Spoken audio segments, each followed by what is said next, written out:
क्योंकि ये शरीर सुट जाएगा फिर दूसरे शरीर में आ जाएगा। माते कितना जबरदस्त ज्ञान अपने पिता हिमालय राज नूं दे रही है। इस आत्मा नूं शुद्ध करन दा, आत्मा का स्वरूप भी दस दिता है, आत्मा नूं शुद्ध करन दा तरीका भी दस रही है माते। ते जे बाई दा वे असीं इस आत्मा नूं शुद्ध नहीं करदे, इस संसारी जीव बने रहने हां, संसार दे मोह माया विच फसे हां, इस देह दे मोह विच फसे हां, ते फिर जन्म मरण विच ही रहिंदे हां। तो अगले स्लोगन विच सर्व धर्मां दे ईसाइयां हिमालय राग द्वैस बारे भी जानना चाहता है। ये दुई द्वैस है की है? हिमालय राग द्वैस बारे भी जानना चाहता है। राग द्वेष पाप आदि अशुभन, इन्हां दा त्याग भी पाना चाहता है, क्योंकि ये अशुभन जिन्ना भी असीं इस संसार दे नाल लिपटदे हां, जिन्ना भी प्यार करदे हां जां दुई द्वेष करदे हां, इन्हां दा त्याग भी पाना चाहता है।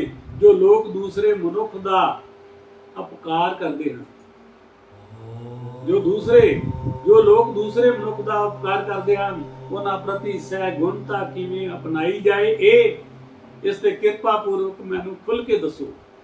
माते अगे बेनती कर रहे हिमालय राज इस बारे, इस ते किरपा पूर्वक मैनू खुल के दसो, इस उपर पूर्ण प्रकाश पाई जाए। तो माता जी बोलते ने, माता जी बोले कार किसदा कीता गया, इस ते जल्दी विचार करना चाहिए है। इस ते विचार करने नाल द्वेष उत्पन्न नहीं होएगा, फिर सहज ही सुख पाईदा है। देखो इन्हां दो लाइनां दे विच ही माते ने जवाब दे दिता है कि उपकार किसदा कीता गया। क्या इस संसारी मोह माया दा दुई द्वेष दा दे लई उपकार कर रहे हो, लेने देने के संबंध लिए उपकार कर रहे हो? इसके जल्दी विचार करना चाहिए है, बहुत जल्दी सानू सोच लेना चाहिए है कि असं कर की रहे हैं। इस पर विचार करना द्वेष उत्पन्न नहीं होएगा। जब तू ये विचार कर लो कि दुनिया नाशवान है, ये संसार नाशवान है, इतने उपकार करने का कोई फायदा नहीं है। इससे विचार करना द्वेष उत्पन्न नहीं होएगा, फिर सहज ही सुख पाईदा है। फिर ताड़ी लिव जो है, जिहड़ी आत्मा की लिव है, परमात्मा विच लग जाएगी। पंज भूतक ये काया है। माते कह रही है कि पंज भूतक ये काया है, पंजा तत्ता ने रल के बनाई है, देह है। पंजा तत्ता ने रल के बनाई ये देह है। ये शरीर जां तां अग विच जला दिता जांदा है, ये शरीर अंत विच की हुंदा है, अग विच जला दिता जांदा है, जां फिर सियार आदि नाल बख्शता है, इनू दबा दिता जाता है, तो कीड़े मकोड़े खा जाते हैं। पर आत्मा हमेशा अमर है। माते कह रही है कि आत्मा हमेशा अमर है। ये ना जन्म लेंदा है ना ही मरदा है। जिस तरह परमात्मा ना जन्म लेंदा है ना मरदा है, इसी तरह आत्मा में ना जन्म लेंदा है ना मरदा है। कहे लखविंदर ना सुख दुख नाल लिपत है, ना ही ये दुखों सुखा नाल लिपदी है, ना ही किसी तरह का कष्ट यह जरदा है, सहंदा है। देखो ये जड़ा आत्मा है, असी कहने साड़ी आत्मा बहुत दुखी हो, नहीं, ये साड़ा विचार है, ये साड़ी धारणा है। ना सुख दुख नाल ही लिपत है, ना ही किसी तरह का कष्ट ये जरदा है। इनू कोई कष्ट नहीं भोगना पैंदा। ये आत्मा जो है ये तो इस शरीर रूपी मकान विच रहन वाली है। माते अपने पिता नू कितने वधिया तरीके नाल समझा रही है कि ये आत्मा सुख दुख नाल नहीं लिपदी, ना ही किसी तरह का कष्ट सहंदी है। ये तां इस शरीर दे विच रहन वाली है। जब ये शरीर ढह ढेरी हो जाए तां निकल के दूसरे शरीर विच प्रवेश कर जाती है। ये सदा अमर है। तो अगे माते होर दस रही है, होर बतला रही है अपने पिता जी नूं। सर्व धर्मां दे ईसाइयां माते अगे होर बतला रही है जिस तरह घर नूं अग लग जाए तां, जिस तरह घर नूं अग लग जाए तां आकाश नूं कोई असर अग ना कर पाती है। ते आकाश नूं कोई फर्क पैंदा हैगा इस घर नूं अग लग गई? आकाश नूं कोई फर्क पैंदा है कि शरीर ढह गया, ढह ढेरी हो गया? कोई फर्क नहीं पैंदा। जिस तरह घर नूं अग लग जाए तां आकाश नूं कोई असर अग ना कर पाती है। इसे तरह शरीर दे अंदर शरीर दे किसी तरह दे नुकसान दा आत्मा नूं असर नहीं पैंदा है। आत्मा नूं कोई असर नहीं पैंदा है। जो मरण ते इस आत्मा नूं मरी समझदा है, जो जीव अज्ञानी है, जो मरण ते इस आत्मा नूं मरी समझदा है, वो ही अज्ञानी पुरख अखवांदा है, वो अज्ञानी समझा जाता है। आत्मा ना कदे भी मरदा है और ना ही कदे मारिया जाता है।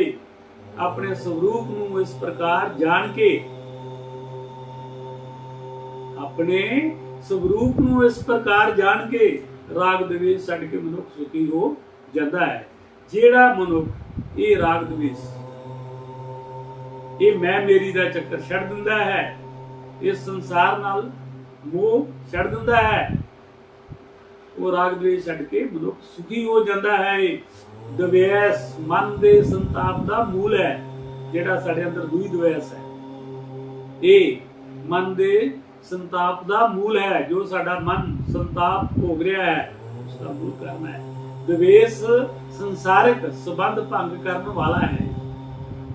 जेड़ा दुई द्वेष है संसारिक संबंध भंग कर दिंदा है, भंग करने वाला है।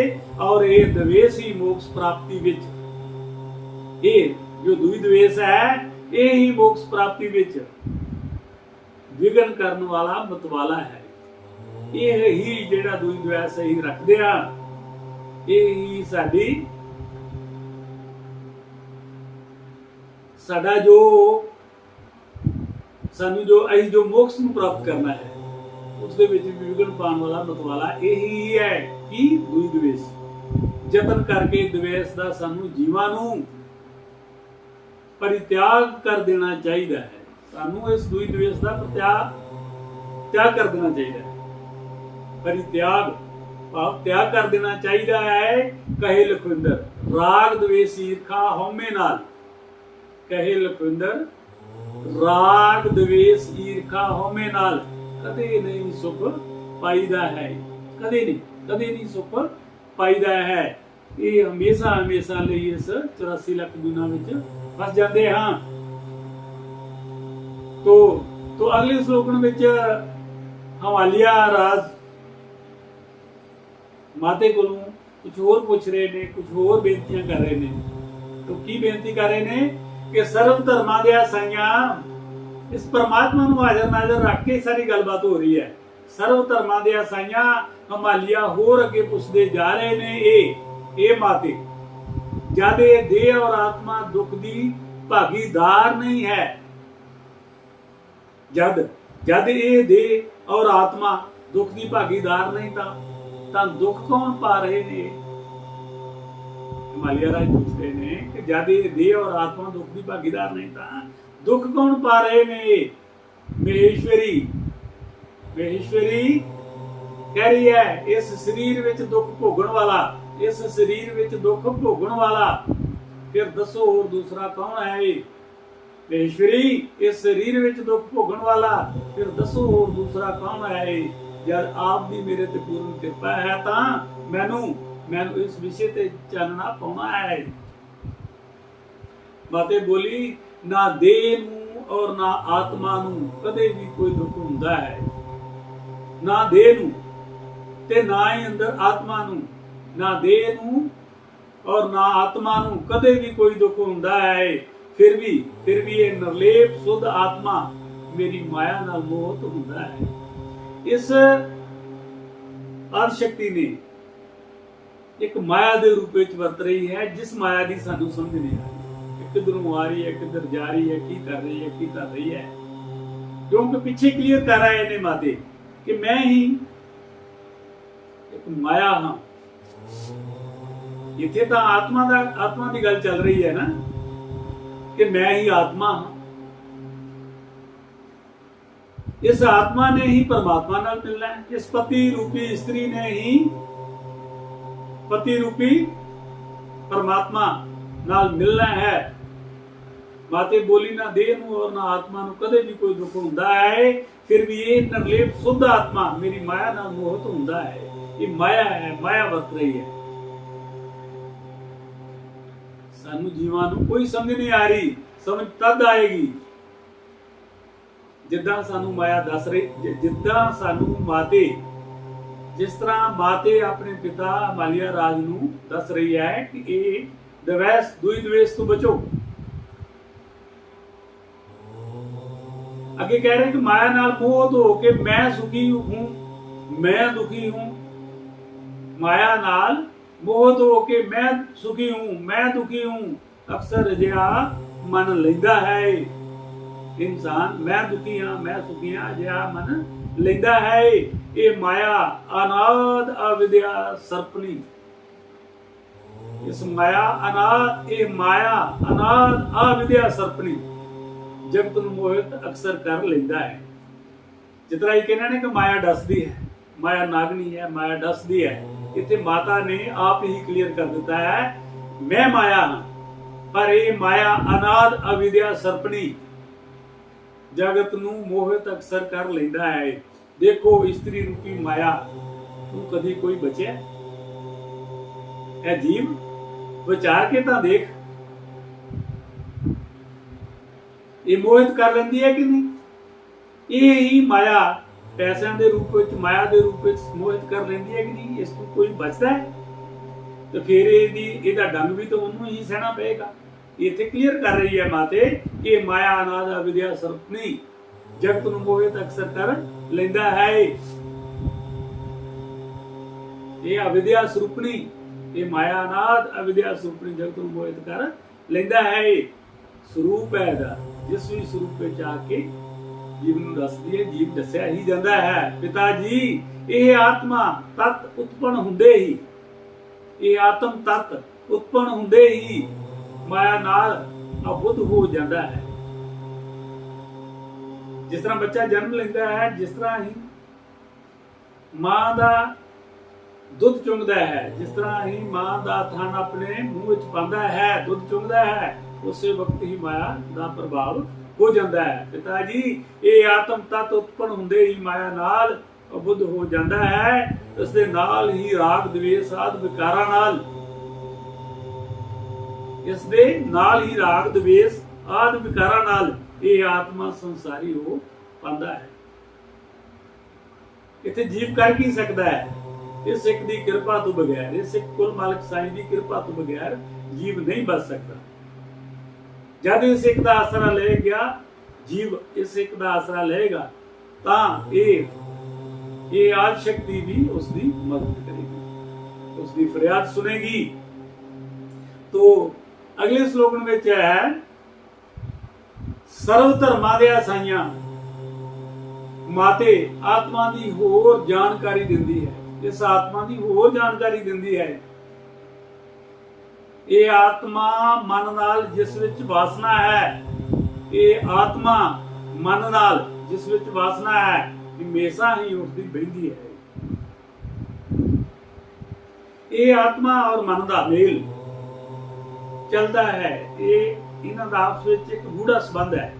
ਇਹ ਹਮੇਸ਼ਾ ਇਹ ਆਤਮਾ ਮਨ ਨਾਲ ਜਿਸ ਵਿੱਚ ਵਾਸਨਾ ਹੈ, ਵਿਸ਼ੇ ਵਿਕਾਰ ਭਰੇ ਪਏ ਹਨ, ਹਮੇਸ਼ਾ ਹੀ ਉਸਦੀ ਬਹਿੰਦੀ ਹੈ।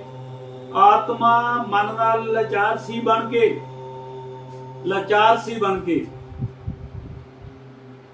ਆਤਮਾ ਮਨ ਨਾਲ ਲਾਚਾਰ ਸੀ ਬਣ ਕੇ ਇਸ ਸੰਸਾਰ ਵਿੱਚ ਵਿਵਹਾਰ ਕਰਦੀ ਹੈ।